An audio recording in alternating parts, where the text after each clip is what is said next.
Confirmation. Ok, maintenant, Madame la ministre, est-ce que vous ne pensez pas aujourd'hui que l'État, c'est déjà très bien ce qui est fait, ça apporter le secours à ceux qui en ont besoin, mais est-ce que vous ne pensez pas qu'on doit mettre beaucoup plus d'accent désormais sur l'anticipation? Je m'explique rapidement. On vous voit pratiquement chaque semaine ou chaque mois sur le terrain en train d'apporter du soutien, le secours de l'État aux familles en détresse, des gens qui sont victimes d'inondations, qui sont victimes d'éboulements. On vous voit vraiment sur le terrain partout. Alors que nous tous, nous savons que chaque année, nous serons confrontés à des situations qui sont capables d'apporter des sinistres.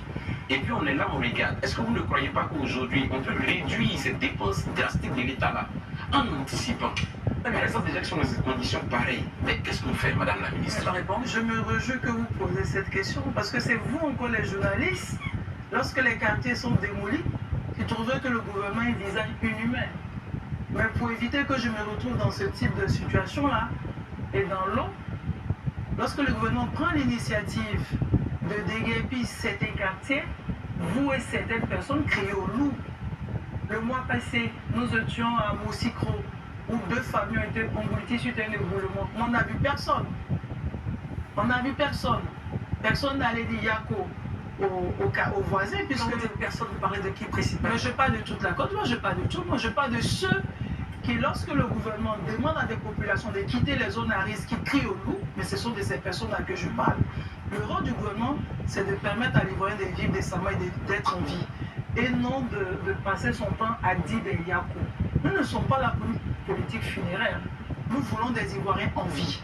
Et lorsque nous disons aux populations de quitter les zones à risque, mais c'est parce qu'un travail d'experts a été fait et les experts disent que cette zone-là est une zone à risque, elle doit être déguerpie.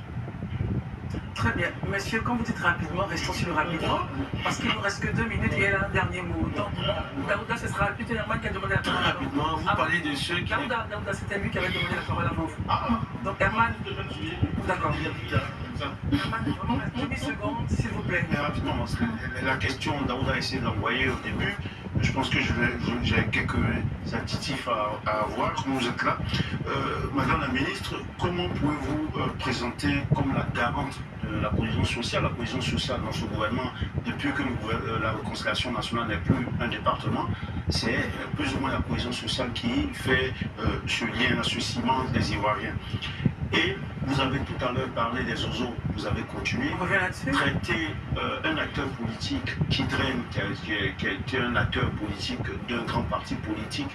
Est-ce que cela contribue, selon vous, véritablement à la cohésion sociale pour laquelle vous êtes la garante? Mais c'est vous qui citez, moi je n'ai pas cité de nom.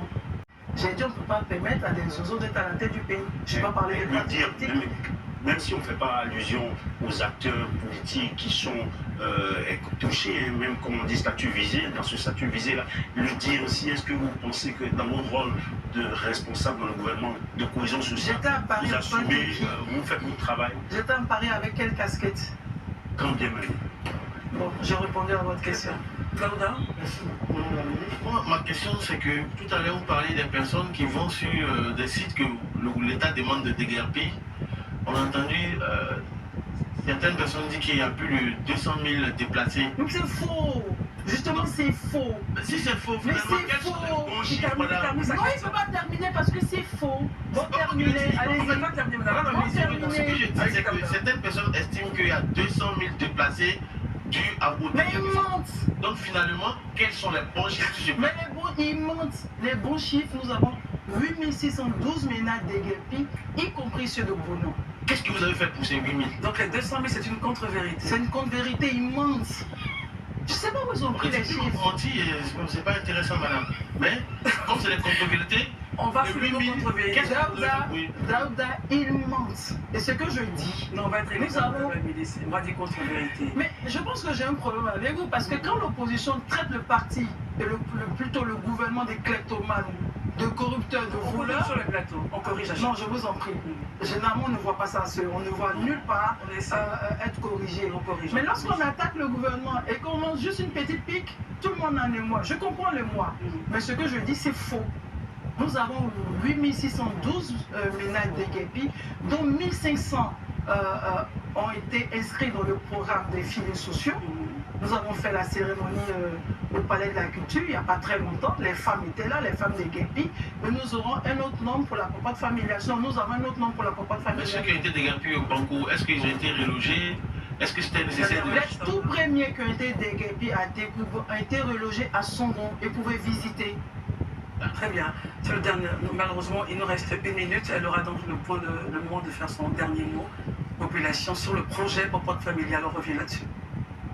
Mais je tenais à te dire merci Christelle. C'est vrai que j'étais sur ce plateau pour parler de popote familiale. Mais je crois que nos amis nous ont tiré un peu vers d'autres sujets qui nous ont permis de répondre. Mais dire à la nation ivoirienne que le projet des popotes familiales, c'est de répondre aux attentes des ménages vulnérables. Le président de la République a un engagement ferme à soigner les poches de vulnérabilité des populations. Merci beaucoup, Madame la Ministre. Et le projet démarre quand, on va le rappeler? Le projet démarre du 7. Le lancement a été fait. Il sera effectif du 7G au 10G sur toute l'étendue formée, du 7 au 10 sur toute l'étendue du territoire, au soir du 10G sur toute l'étendue du territoire. Tous les ménages doivent avoir reçu les kits. Aucune région ne doit être à la traîne après le 10G.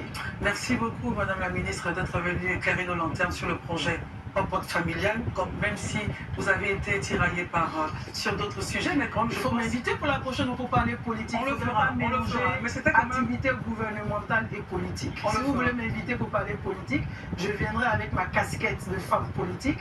Mais si vous m'invitez en tant que ministre de la solidarité, de la cohésion, de la lutte contre la pauvreté, je porte ma casquette de ministre. Il y a la question même.